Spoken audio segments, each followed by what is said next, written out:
What's going on, guys? So today we're looking at a really cool knife from Russia.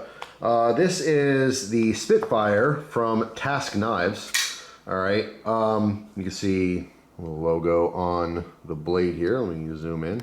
These are big boys too. But it's important to note that they have a website. I think it's taskknives.ru. It's a Russian website. There is an English tab on the top right if you don't, can't read Russian, like I can't read Russian. But anyway, it's the K in task and the K in knives is the same K. All right, so it's taskknives.ru is their website, and same thing like on Instagram, it's Task Knives, but the K is used for both. So if you're interested in contacting them, Instagram may be easier. But like I said, I mean the website is pretty straightforward. It's just obviously it's Russian, so they have Russian prices and stuff. They use rubles there.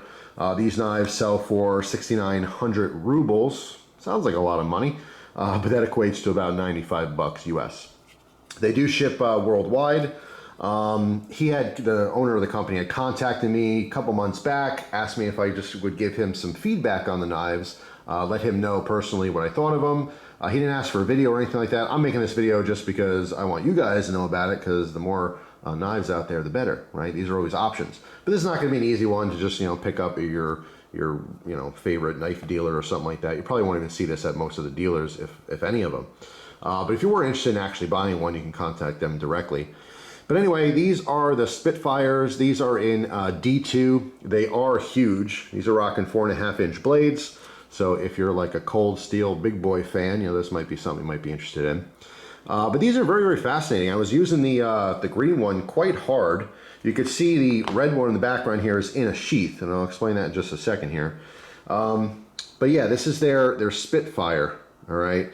So the green one is called the Green Line. They have just a black one that's called the Dark Side, and the red one's called Strawberry Fields. I kind of like that. I think it's cool. I mean, I'm a Beatles fan, so Strawberry Fields sounds cool to me. But I just like that the colors aren't just like red, green, or black. They actually have some different names. But what makes this kind of special, what really sets this apart, is these are big, heavy-duty knives, right? They're liner locks. I know a lot of people go, liner lock, that's not heavy-duty. First off, I have no problem with the liner locks. It locks up very nicely, but there's obviously a little something special, and that is located here. Okay, so we zoom in. You can see the regular handle hardware here. Then we have this big old screw. What's that for? Well, some of you already guessed it, seeing that there's a big old hole on the top. So this is a screw or bolt, if you will, that goes through the handle, which also corresponds with the tang. When this is closed, you can see that hole there. So when this is open, that hole there lines up perfectly with the hole down here. In fact, if I zoom in again, I don't mean to make you seasick here going back and forth, but as I rotate this, you can see there it is, and there's the hole as it locks. So it lines up absolutely perfectly. So when you take this out and you put it into there, it absolutely cannot close. Okay, it's impossible to close. And that's what I did with the red one, and that's why it's in the sheath here. Okay, so this becomes a fixed blade. Now this one happens to have a different finish on the blade here. Most of them are just plain. I think you can request this, and I forget exactly what it's called. But I think it's kind of cool. Definitely looks a little bit different there.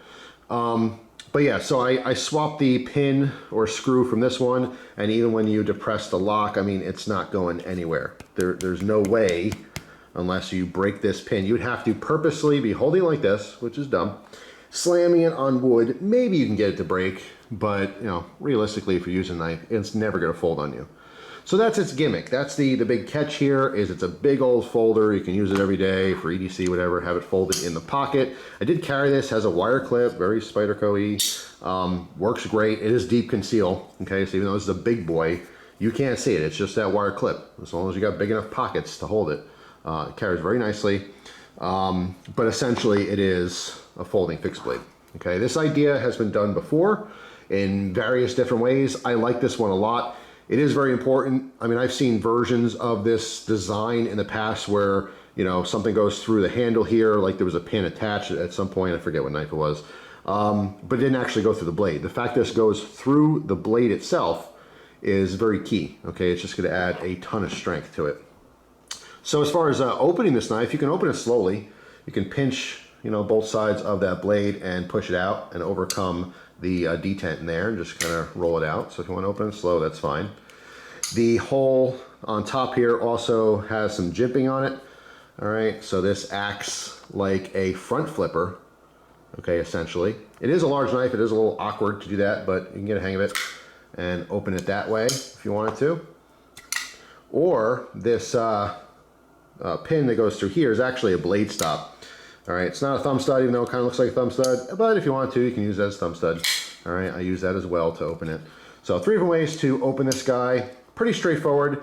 The grinds, which you're not going to be able to see on this one, but the grinds are really interesting on this one. All right, so first of all, we have kind of like a really weird modified drop point, essentially. All right, if you forget all this stuff up here, we just have a very slight curvature, not a whole lot of belly here, but it does come to a very acute point, so it's great to pierce things, stab into things. But what's just fascinating are these grinds. Now, you could probably already see it. We have our normal grind, right? But you see this line? Let me get the light to hit this just right.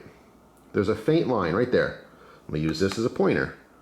It's right here, it's coming down. That's actually an angle change.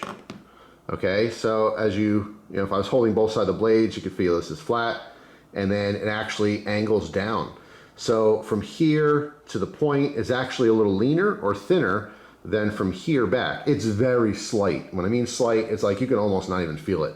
But I just happened to notice that, and in rubbing it, you could feel the angle change. Okay, just a little thinner there. Same thing on top, from here to here. You could feel that as well. It's super, super slight. It's like almost non-existent. Anyway, it's just kind of different, you know? It's not changing all that much about the blade. It's just like, I don't know, I just never saw that before. All right, so extremely slight angle change there.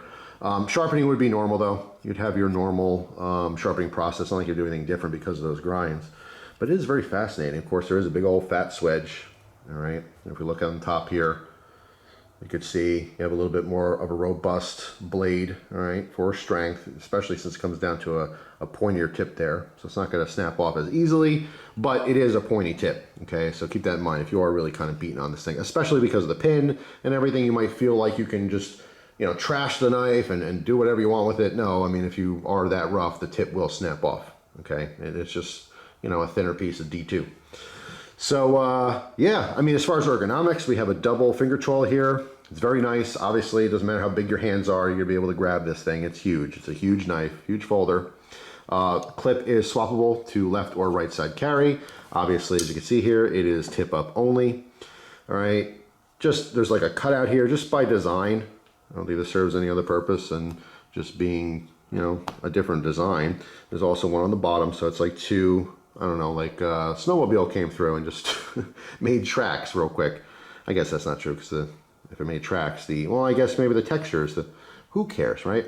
I do like the texture on here. It's very different. Just everything about this knife is quite different. It is super comfortable though. It is this, I almost want to say honeycomb, but it's not quite honeycomb. It's almost like squished honeycomb, but it is comfortable in the hand. You can feel that as your fingers wrap around, your fingertips rub on that. It's not super aggressive. It's actually softened up.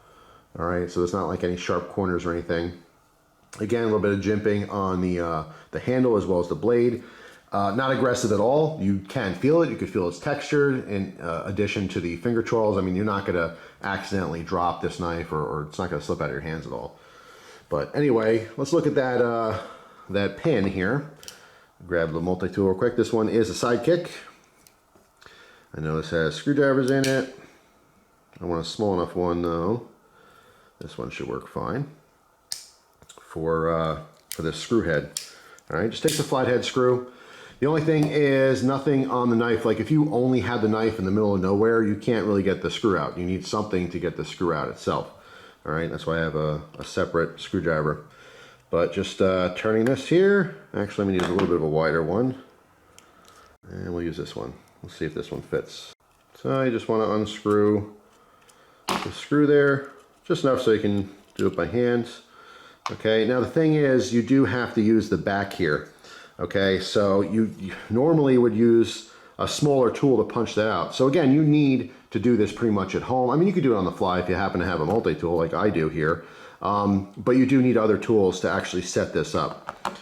All right, so maybe, I don't know, it's one of those things. You can design this separately, maybe have the screw head peeking up a little bit with some knurling so you can do it yourself without any other tools, but then it changes how it feels and stuff. So 6 to 1, half dozen the other, but this other side does have to come out.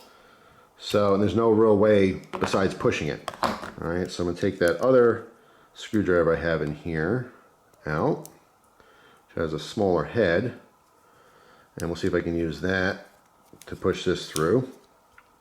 Otherwise, I'm going to have to use the plier head here.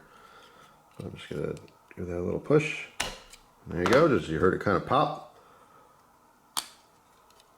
And it is in there. So there we go. Okay, so as you can see, the knife folds, but once it's open, you can slide this through.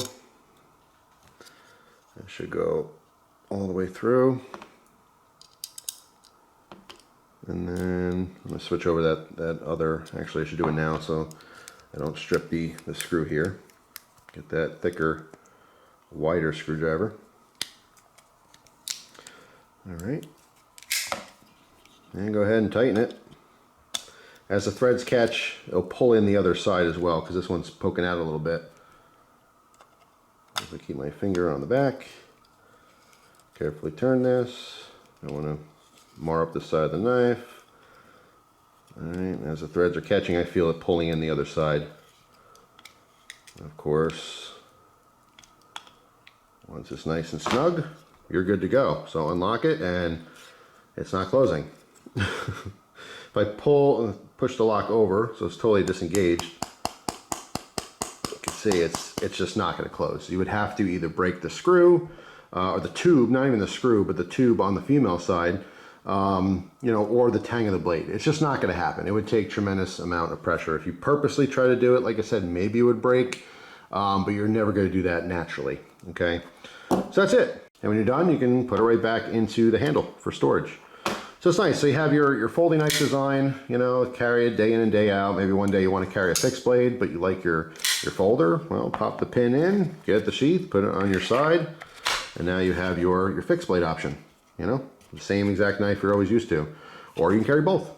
but yeah, I thought this was super cool. I love the concept. It's really nice. Like I said, the idea of turning a folding knife into a fixed blade with some kind of mechanism. Totally been done multiple times, but I think this is a really good version of it. So yeah, Task Knives, the Spitfire. As far as actually using it, it is awesome. Did come nice and sharp. Obviously, I have to strap this up again from use. But it is comfortable. No hot spots to speak of. And it's very robust. Obviously, it's very large. You can use this, even though it's a big old knife, you can use just the very tip here. For finer work. People sometimes forget that. Big knives aren't necessarily only used for big cutting tasks. You can cut a tiny little thing. Just use a tip. You don't have to use all 4.5 inches of the blade. You know what I mean? But some people aren't into super huge knives. But if you are into big knives, here's another option all the way from Russia, the Spitfire. So thank you very much to the person who created these and was able to send them out for me to try. I really do appreciate it. And I want to give feedback again on this video format. Not only, it's just easier to explain. If I hopped on Instagram and try to talk about, you know, different things, I mean, I'll probably still send them a message anyway, but just having the video is easier, but also I get to share with all you guys. You know, it's just kind of a bonus. So most people probably don't even know this thing existed. I had no idea until he contacted me. I've talked about this multiple times in the past, but Instagram is amazing. Social media is amazing in general for just exposing you to things. I've met more knife makers and new companies for all kinds of gear through Instagram, just like on ads or, you know, word of mouth. Someone told me about something than I've ever discovered through YouTube, you know what I mean? Or through magazines or anything like that. Because, you know, back in the day, that's what I used to do. I used to actually get knife magazines, you know, and gun magazines and things like that. Print is, it's kind of dead. Not to get onto a whole different subject, but like the post office, if you look up stats, their letters dropped dramatically and their packages increased like, you know, 100-fold. It's ridiculous. No one's getting any letters anymore because no one writes them. I mean, people still get bills and stuff, but the actual letters that are being processed and mailed throughout our country is nothing compared to what it used to be, and it's flip-flopped. Everyone gets everything delivered. Everything's ordered online, boxes and boxes and bags. So anyway, nothing to do with this video, but just something was on my mind today. Anyway, that's it for now. Just wanted to talk about this a little bit. Thought it was pretty cool. Just love trying new stuff all the time and just different designs. There's so many people that have really, joined the knife community as a whole. So many startups too, and this is something I had a conversation with someone about yesterday. It's an awesome time to be into knives. Not only is there more competition than ever, and there's more knives than ever, but it's not like it used to be. If you wanted to create knives, you need a bunch of money. But today with like crowdfunding and all these, accessibility, these companies are going to make knives cheap, smaller batch production knives. You have, the sky's the limit. You have so many people that are coming up with different designs and just making small runs of them. And if people like them, they grow. They buy their knives, they have more money to make more of them and so forth. So there's just more companies than ever. It's hard to keep up with. There's just so much stuff out there. Anyway, thanks for watching. Hope you have a fantastic day, and I'll see you tomorrow with a brand new video. Take care.